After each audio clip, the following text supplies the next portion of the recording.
Today, the market was once again subject to a lot of volatility. We had a gap open, a pretty sizable one. I believe it was about 20 handles or so. And we had an overnight high of 1992 in the ES. We opened and dropped like a stone and never looked back, just sold off the whole day. So why did that happen? I had said yesterday that we had a bit of a rich close. The VWAP, the 24-hour VWAP yesterday was about 1954. VWAP just means the volume weighted average price, meaning how much people paid, sort of the fair value.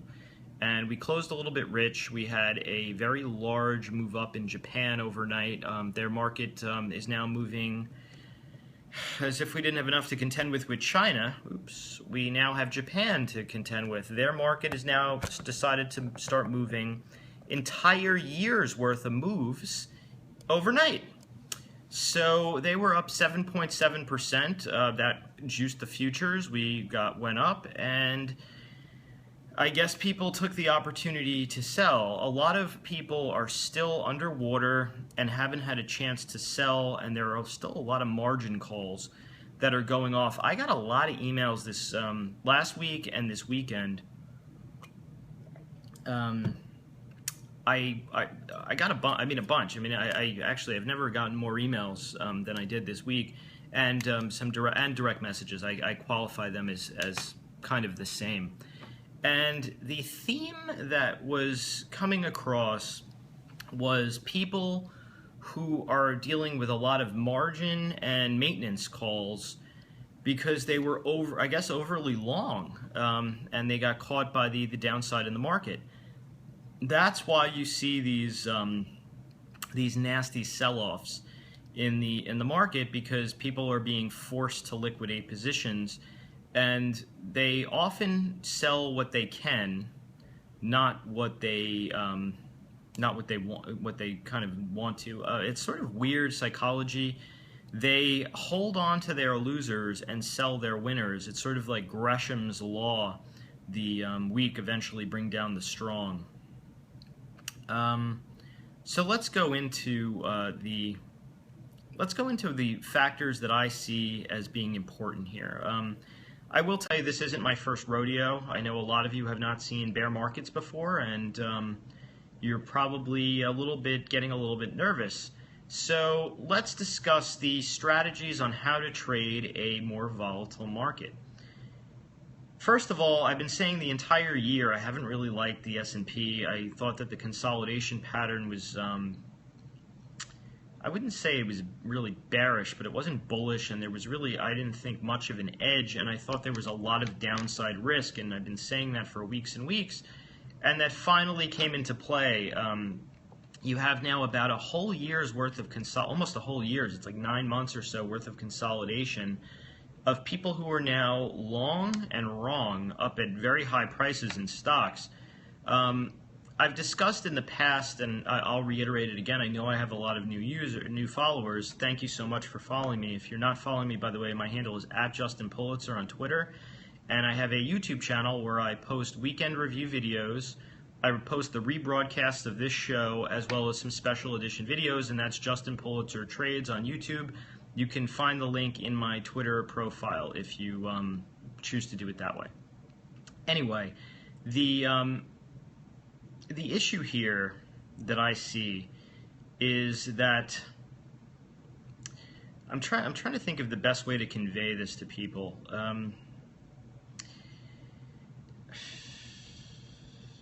All right, so let's discuss. So funds tend to buy stocks up. These are like the big hedge funds or the big mutual funds, and they often push them past the price that they should be. They take a stock up until their incremental buying can no longer raise the price of the stock. So like, let's say they buy X amount of shares, the stock goes up. They buy X amount of shares, the stock goes up. Now on the last they buy, but the stock can no longer go higher. So what do they do? They sell on rallies on the way down, or all at once in many cases. If you turn on the television, you'll no longer see people on the floor of the exchange. They no longer scale orders. So they just raise the price up and then they just blow it out. So why do they do this? Because you and I may trade 100, 1,000, 10,000 shares of a stock, and it's very easy for us to fill our entire orders in, a couple of minutes, a couple of seconds, whatever. These are companies that own millions, sometimes millions of shares, and their selling or their buying can move the stock significantly. So often these funds are so large, they own percentages of the capital stock, 5%, 8%, whatever. They own like a lot. And they can't just hit the bid and, just blow out of a stock like you or I can. So what do? They care about an average price. That's how big money thinks. And they know they're not going to be able to top tick and sell Netflix at 129, but they know they'd like to have, let's say, an average price of 105 or 110. So they'll raise the price up to 129 so they can blow it out on the way down and still not hurt their profits. So that's really what's going on here. You've had a lot of stocks that have been raised up to very high prices, and now they're coming back down to earth as we're in a distribution cycle. I've been saying for weeks and weeks and even months in some instances that the market on close orders, which is all the big money, has been to the sell side. People are always, I have a lot of people who don't understand the market on close, and they're like, oh, isn't that a fade, You say it's $1 billion to sell, but it goes up or this or this or that, or it doesn't go down as much as I thought it would go. Forget that. You're not understanding. Yes, it is very useful to know which way the big money wind is blowing into the close. And if you're long or short a position, it's good to know if that is, going to help your position or hurt your position, because you're going to have a lot of sellers or a lot of buyers kind of right behind you. But what I've been kind of stressing is the trend. And the trend has been very small amounts to the upside, but huge amounts to the downside, and mostly to the downside for months and months. That is known as distribution. And these big funds have been liquidating for months. And that is really what is now happening. It's, these big funds that have the millions of shares of the Netflix who are selling, and it's, guys like us who they're kind of counting on distributing to and buying. So that selling power overwhelms the buying power. So that is why you're seeing these very large moves to the downside. And you also have a lot of funds now who are either some of them are underwater or out underperforming. A lot of people have used leverage. You've been in a very consolidated range. People wanted to take a shot to make some money to the upside, and they are now facing margin calls. That means they're forced to sell. That is why you see these late day sell-offs. Very often than not, you have a lot of day trader players, people who don't want to be in positions overnight, and you also have funds that are being forced to liquidate due to these margin and maintenance calls. Anyhow, that I think should explain it to you. So how do you trade these markets? I keep saying it. Smaller size. I made a joke today on the stream. I said you ask any plastic surgeon, they'll tell you size is what matters. You trade smaller swings, meaning if you're normally looking for, let's say, 5 or 10 points, you may be happy with trimming and trailing or taking 3 points. And you also use a smaller time frame. If you're used to trading, let's say a week, sometimes you'll get an entire week's move in a couple of minutes or hours these days with the VIX being so high, which leads me into what matters in the market currently. So every morning you're going to want to look at these few indicators, and then you're going to want to monitor them throughout the day. So the first one that's the most important is the VIX, obviously, because that is the fear gauge or the volatility of the market, meaning what the potential is for the move. And I've said it time and time again, TRIN isn't that important anymore. TRIN, I believe, used to be important, but it's sort of been circumvented by ETFs and levered ETFs, so I feel like it affects it. It's not as important as it was a bunch of years ago. I don't really use it at this point. With regard to the VIX, it needs to be below 25 for any rally to sustain. Yesterday we had a close below there. Today we had the gap down. I said I thought somewhere between 20 and 22 would support.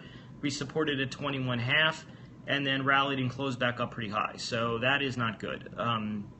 So VIX 25 or below, that is your first indicator. If it's above 25, you know that there is still crash risk or down move risk. When people on TV talk about volatility, what they really mean is to the downside, meaning downside risk. So, yes, we have the volatility both ways lately. We had the up 400 day yesterday, and we had today we were down 20, down 200, whatever. We were up 40 in the S&P, the futures, and today we were down 23. Believe it or not, it was a ginormous intraday move. It was like a 40 or 50 handle intraday reversal. And I think that that's really what's key. You have to keep that in mind, how big these moves are, and really scale accordingly. Like if you're normally doing, let's say you're doing put ratios, like I often talk about. Let's say you normally do 10 lots, maybe you want to do 5 lots. Just keep it a little bit smaller because the ability for price to travel is now increased. The other thing that you need to look at, so we talked about the VIX. That's number one. Number two is the dollar. If the dollar is going the wrong way, meaning higher, stocks are going to go lower. That's just how it's going to be from now on. The companies have international earnings. I've discussed Apple, Facebook, McDonald's, Yum Brands. I mean, you name it. They all have international earnings. And as the dollar goes higher, the quality and the amount of those earnings go lower, and that needs to be factored in. So if you have some type of a big move in the dollar, it's big trouble. The good news is the dollar has now been stalling under the 50-day moving average. It had a bit of a head and shoulders breakdown, and now we're kind of just humming under the neckline. For me, it's a little bit too close to comfort. Think of it like you really want that to start trending. So keep that 50-day moving average in sights. If we start breaking up above these 96s and 97s, I'm going to start getting a little bit worried, because if we start testing 100 in the dollar, you're going to see a pretty large move lower in the market. This is also, to me, a good gauge of the Fed. If you start seeing the dollar rally, you might want to start getting a little bit worried about the dollar futures, the DX/DX. That is what I'm talking about. That could jeopardize the lower for longer thesis. I'm going to take a little bit of a side note here and discuss the rate hike. The problem for me with the rate hike, and what people are missing, the TV talking heads keep saying, oh, the Fed should go, rates have been this long for low, we're in emergency status for a long time, we no longer need the zero interest rates or whatever, the ZIRP. And my answer to that is, look at the anemic growth we've had even with zero interest rates. The GDP is like crap.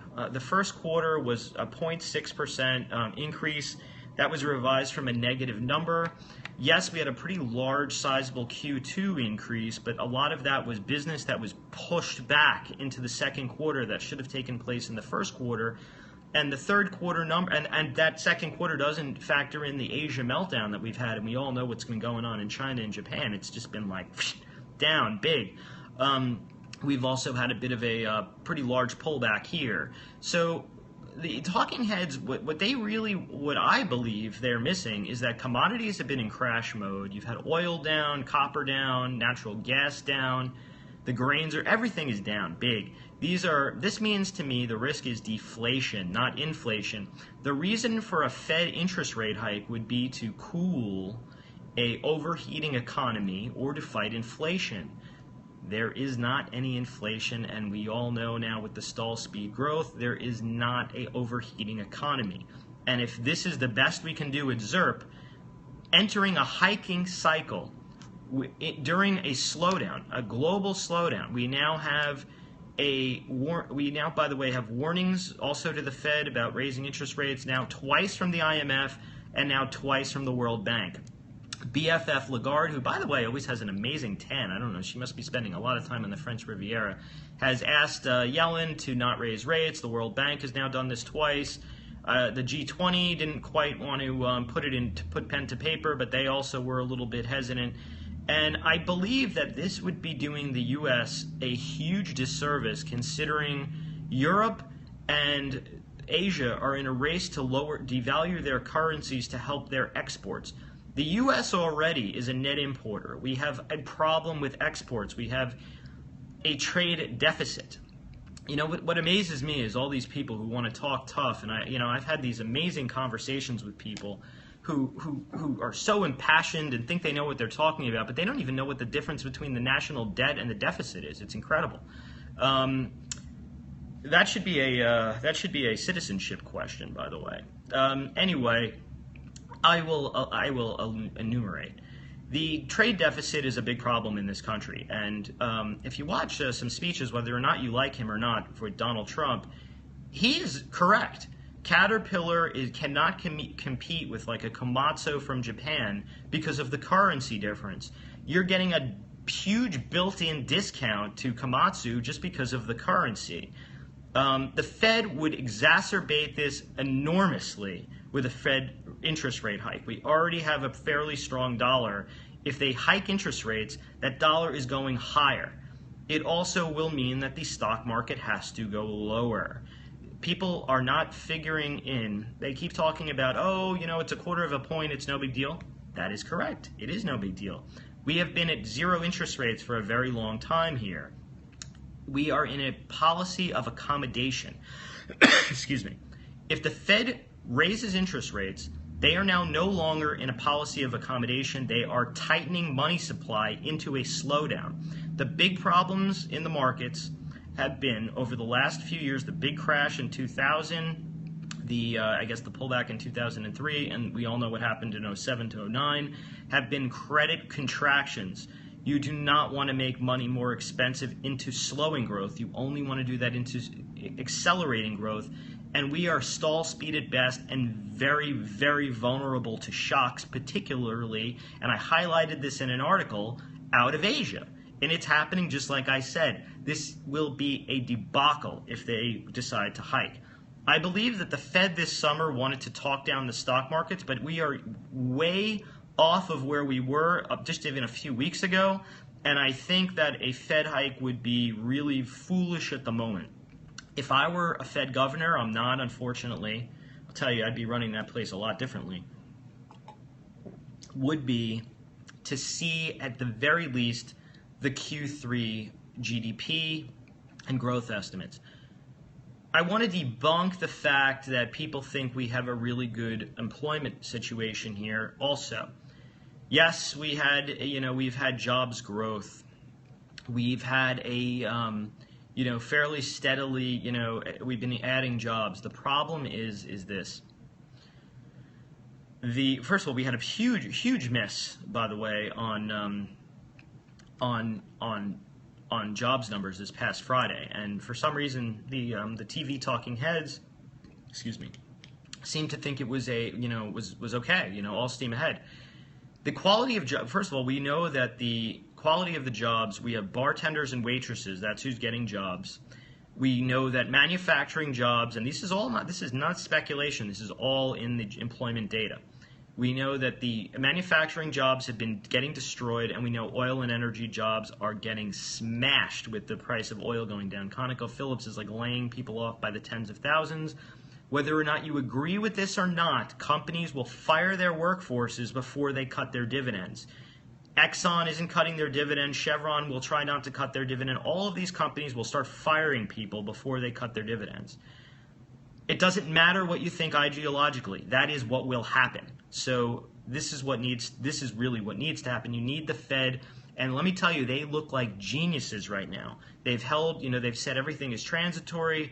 The move for the Fed right here is to do nothing and just to say that they are monitoring data, their same junk they always say, they stand ready or whatever, they want to see the data. I think it would be really very foolish to raise even this entire year. I think they should wait until at least the first quarter in 2016. We can talk about what my views are on that, going forward. If they do pull the trigger and there is a Fed interest rate hike, I believe the stock market is going to go significantly lower, and I believe that this is a big call, and I don't really want to get too many people really too scared, but I believe we need to repeal the last 3 years worth of increases in the stock market and retest the 2000 to 2007 highs down in the 155s to 157s, possibly maybe 160. That is correct. If we if they start raising interest rates into slowing growth, we could have a recession, and I think it could take the market down that low. If there is some type of relief rally, and believe me, this would be a gift and a half, and they rally on a Fed hike, you just sell into that thing, because we are going to go eventually much, much lower. You know, a lot of people on the stream always want to know what Apple is going to do in the next 5 minutes, or what this one is going to do. And yeah, you know, catching that move from 110 to 115 is great, but missing the move from 110 to 85, for example, is really what matters. And people who are caught up and trapped in Netflix from a lot higher will probably attest to that. All right, so we talked about interest rates. We talked about the VIX. We talked about the dollar. We talked about interest rates. Now, one more thing on interest rates. Someone was asking me, doesn't TLT rallying mean it's bad for the stock market? This is insanity, and this is the kind of crap they talk about on television. I'm sorry, I'm a little fired up about this, but you know, I see a lot of people losing money, and it really bothers me because this is perpetuated by falsehoods on TV. Stocks are valued by what's known as either a dividend discounted model, which is for dividend stocks, or the more important one is discounted cash flows. And interest rates are a very large component. If you think about the numerator and the denominator, if you raise the lower number, which is where interest rates go in, that goes up, the price of a stock has to go down. That is just how it works. So lower interest rates are good for stock prices. Higher interest rates are bad for stock prices. I don't think that, you know, if you raise interest rates a little bit, it's going to have a ginormous effect in terms of what the DCF valuation is. But like I said, that terminal, I didn't say this actually, but I have said it in previous videos, that terminal amount of where they'll raise to could be factored in rather quickly. That is a huge issue. They have said, by the way, and sentiment as well, meaning that if things get bad, the Fed would have to reverse policy into a stance of QE. I really, really believe they should stay neutral. I'm so emphatic about this that I can see the disaster coming if they make the wrong move.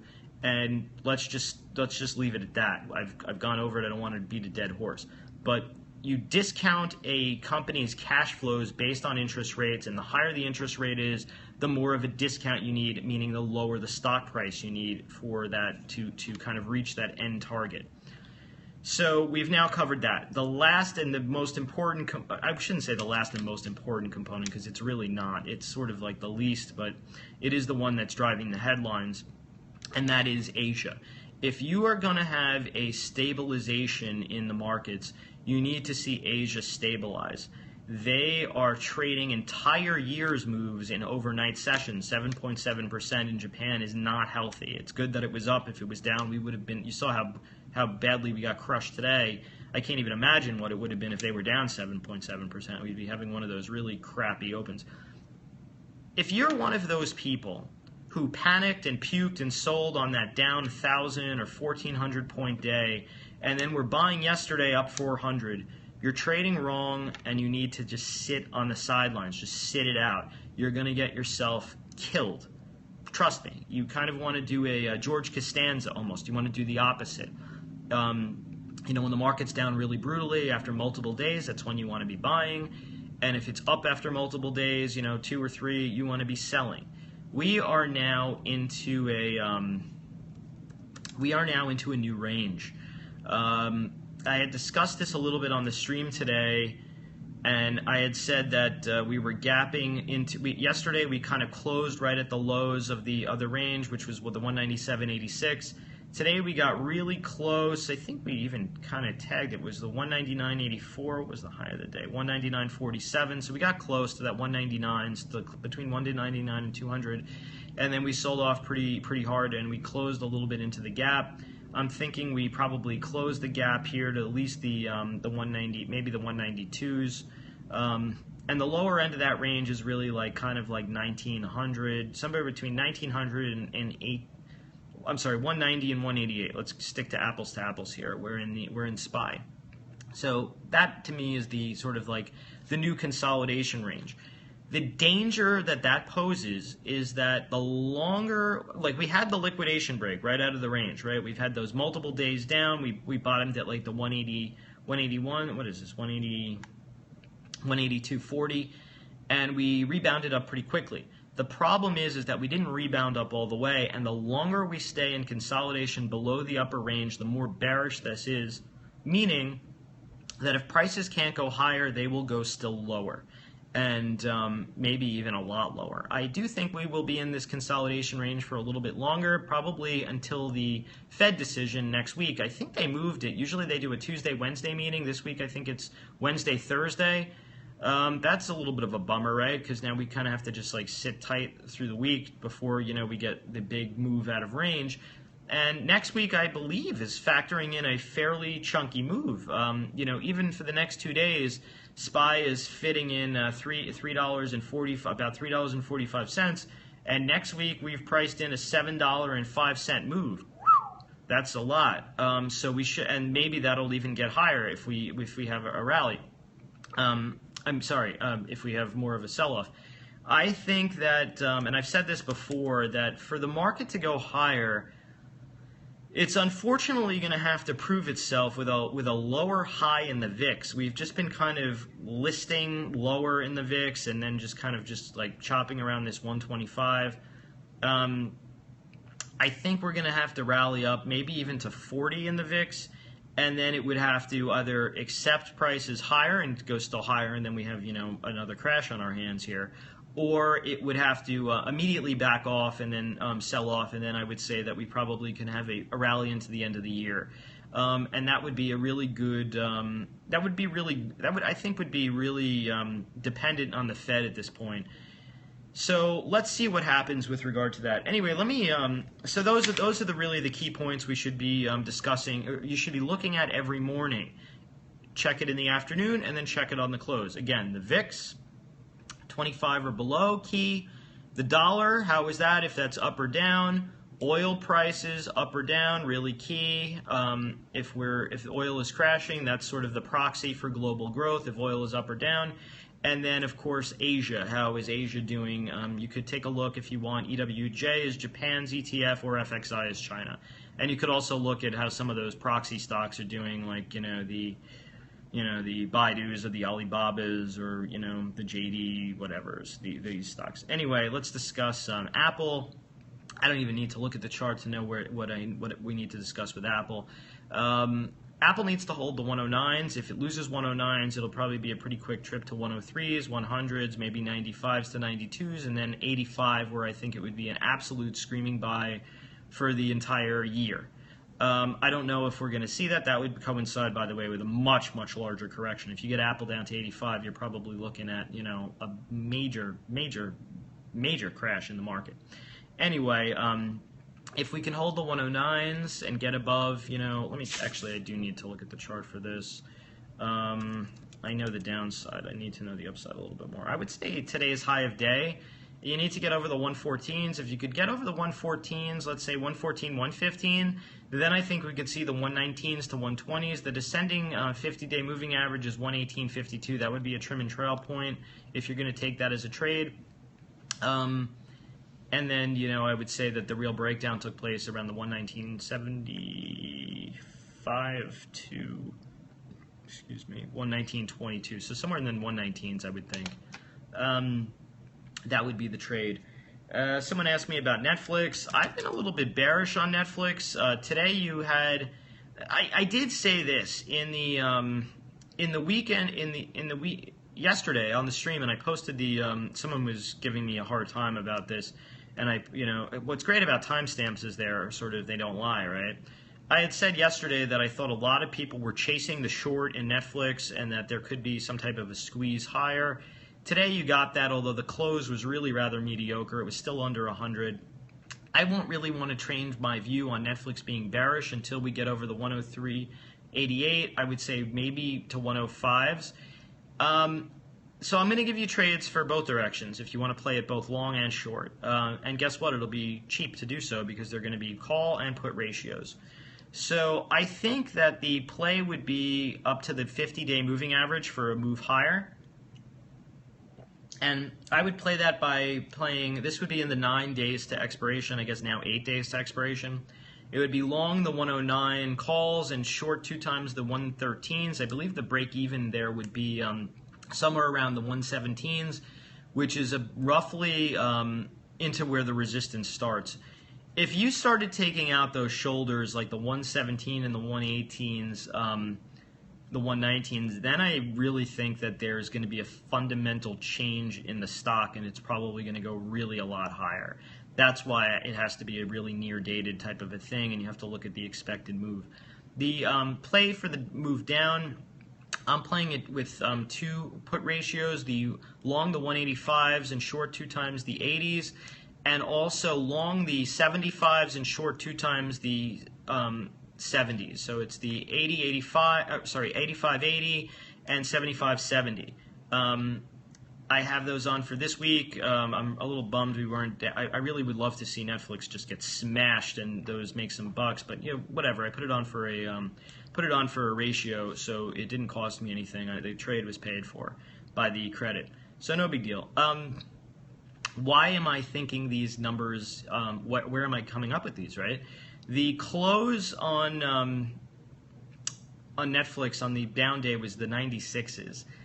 Yesterday we closed the 94 below that into there, the 94. So it was a pretty bearish close, even given the the circumstances. Today you have a chance of that being a bit of a secure low because you closed roughly equal to the day before. So you have a low bookended by 2 higher lows. So I would think if you take out today's high of day, like tomorrow, the stock's going to scream, and it's probably going to scream up pretty fast because you'll have a lot of shorts in there who are going to scramble to cover, and I think you'd see the 105s fairly quickly, which is kind of like a gap fill. So that would be the upper call ratio. If we break that low, I would think that we would retest in short order the flash crash lows in the 85s. So that would be my first target. If you do a head and shoulders measured move, that would take you down to about 78.47. So that's how I came up with the 85.80. The meeting, you basically are within there. The break even is roughly below there. The major breakout in Netflix was 69.90. I don't think that's going to happen so fast. I do think it is possible longer term. But that is really where the big run began, and I believe that that would be an absolute screaming buy to sell puts and to buy shares into, maybe even to do a risk reversal, sell puts and buy calls or buy call spreads or whatever. I think that that would be an amazing level. Anyway, let's not get ahead of ourselves. We'll discuss it when we get there. So that was Netflix. Someone asked me about China. I think we covered that a little bit. I'll cover it again quickly. FXI, I had said that I thought the 32s and 28s are the key levels there. We held into the 32s, and now we're just kind of in a bit of a chop range. I do believe that I have some put ratios on in the FXI. Let me look at what they are. I completely 32.30. Mine are 9 DTE. I don't know if we're going to see those. I put them on into a pretty large part of the down move, so those might be zeros, but I'd be looking to re-up those on some weakness. Exxon. Someone asked me about Exxon. We're in a bit of a consolidation. I think what you really need to see is the stock to make a higher low and then a higher high over the 75.99. So I guess it would be sort of buy the dips and sell the rips at this point. I'm a little bit cautious with Exxon. I've been saying that anything below 83 I thought was vulnerable, and I've been sort of using Exxon as a amalgam for global growth. I know that sounds kind of crazy, but it's a big stock in a lot of indices. It sort of encompasses oil. When people think about oil stocks, Exxon is the big boy, right? It's sort of like Apple when it comes to the NASDAQ. Exxon is, to oil as Apple is to tech. It is the key. So just keep an eye on that. I do believe that Exxon is going to set up for some kind of an amazing buy at some point. We got down to 66s. We're in 72s. So I would say you could probably start nibbling on Exxon into weakness, because I do believe oil is trying to form some type of a bottom. I don't think it's going to be a pretty bottom. I think it's going to be really erratic. So no chasing, just a little bit of nibbling into weakness. IBB, Someone had asked me about that one. It had a head and shoulders breakdown. It had almost a 61.8 touch and a trend line, primary trend line touch in the flash crash day. I really wish I had had that up on my screen. That would have been a really amazing buy. Anyway, I see 360 to 361 is some resistance. That's really where the breakdown took, maybe even to between 360 and 363. Let's just give it a little bit of cushion for the push in there. I do believe that that area is going to reject, and that we will see lower in IBB, particularly if the market's going to roll over. If you start getting back above there, I would say it could be construed as a false breakdown, although it's starting to look like a, we may not even get there. We'll see. But I'm very cautious with the biotechs. You all know I love Gilead. I think that they have amazing earnings prospects. It's a really rather cheap stock when you based on a PE multiple, and a global recession isn't really going to make people to stop taking their drugs, but and they have a lot of cash. I do believe that that will set up for some type of a buy. On the flash crash day, the low got to 86. The breakout was sort of between 84, 88, and 86. So if you do get back down there, or you want to do some put ratios, I believe that getting long back down there would be a good buy. Sounds good to me. GoPro. So anyone who's followed me on the stream for a while knows I absolutely hate this stock. I hate the company, I hate the product, I hate the stock, I hate the CEO, I hate everything about it. I think that they did a despicable thing with prematurely unlocking shares. I don't care if it was going to charity or whatever. The CEO's obligation is to his shareholders, not to his charitable obligations. And I said 37s were key. If we lose 37s, which we did, I think we can see the all-time low of 28. I actually think we're going to see even lower than that. I think that this stock can go into single digits at some point. 28 will seem expensive, right? When it's 28. No, I'm just joking. It could go into single digits though if the market gets bearish. Again, it's an order of operations type of a thing. I do think that if you undercut the lows in 28, you could probably sell some near-dated out-of-the-money puts or pick up some shares for some type of a bounce back. But it's starting to get a little bit steep. Today was a really bearish day. Wow. Down to 33s. If it rebounces to 37s, let's see how that holds. 37.13 was the breakdown level, the reference low. And probably will resist again if we, what was support becomes resistance. So let's see how that goes. I wouldn't suggest, by the way, first shorting the stock here. This is absolutely infuriates me, is that if his stock was up this many days in a row, would you first be buying it? The stock is down ginormously. This isn't the time to first start shorting. Wait for a rally. Maybe put a Fibonacci retracement on it. Again, this is all about trade location. You have to have good trade location. Did you have great trade locations shorting this thing in 65s? You bet you did. Do you have great trade locations shorting it at 33? I mean, come on. If this was to do like some type of a, what was this, 65.49 it broke down from? I'm doing this on the fly. If you had like a move to halfback, like if this thing bounced back to like 49 bucks or something, short the bejesus out of it. Why not? That was a reference support. It broke down. It was a failed, it would be a failed retest. That to me would be the better place to be shorting than to be pressing the lows at 33, hoping for 28. Trade location key. Palo Alto. So I really liked these cybersecurity stocks for a long time, and then I sort of started to sour on them. I had been playing long FireEye for a while, and in the last stages of the run was when I sold it. I sold it a little bit early. I forget what it was. It was like in the high 40s or low 50s. Excuse me. I missed a little bit of the move. It was here, actually. I think it was this day. The day it broke out of the channel, actually. It was like on the, I think it was 6.5 maybe. That sounds about right. I don't know. I'm just looking at these charts. I haven't been in this stock for a while, so pardon me if I'm not 100% correct on that, but I did sell it pretty well, and I did it publicly on the stream. If you really care, you could go back and look. Anyway, I noticed that it was starting to have good news meaning more cybersecurity breaches and stuff that should have really rallied the stock, but it was feeling heavy. They were selling. I just watched the tape and I felt it, and I started to unload once I saw that, and the stock has come back down a lot. The flash crash day got down to 30. I've been thinking somewhere around 34s, like between 36 and 34s would be the buy. We breached there. We're kind of just chopping around and muddling through. There could be a rally back to like 42s or whatever, but I really need to see a trend line breach in this for me to be excited. And Palo Alto is sort of like the best of them all, and they had a pretty good quarter. I didn't get to go through their numbers, but they're a pretty good company. My issue is that 176.25 is the declining 50-day moving average.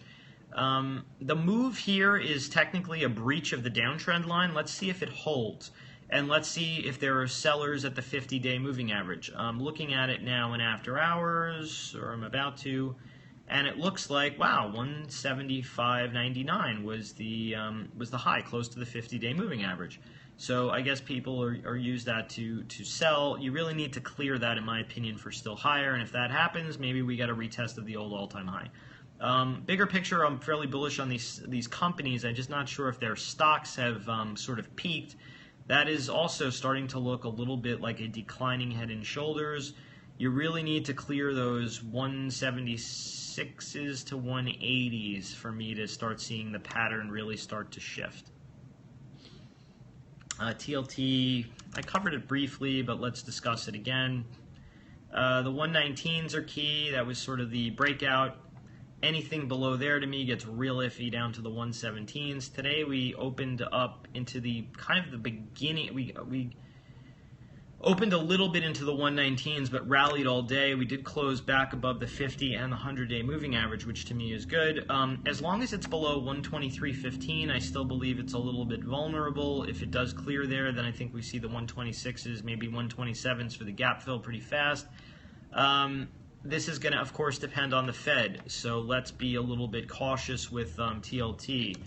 I do believe that, like I said, I think it's going to be lower. We're going to be lower for longer, but if the Fed, a lot of people have been talking on the TV about, and I believe there is some evidence of this, that China is sort of trying to front run the Fed maybe and selling.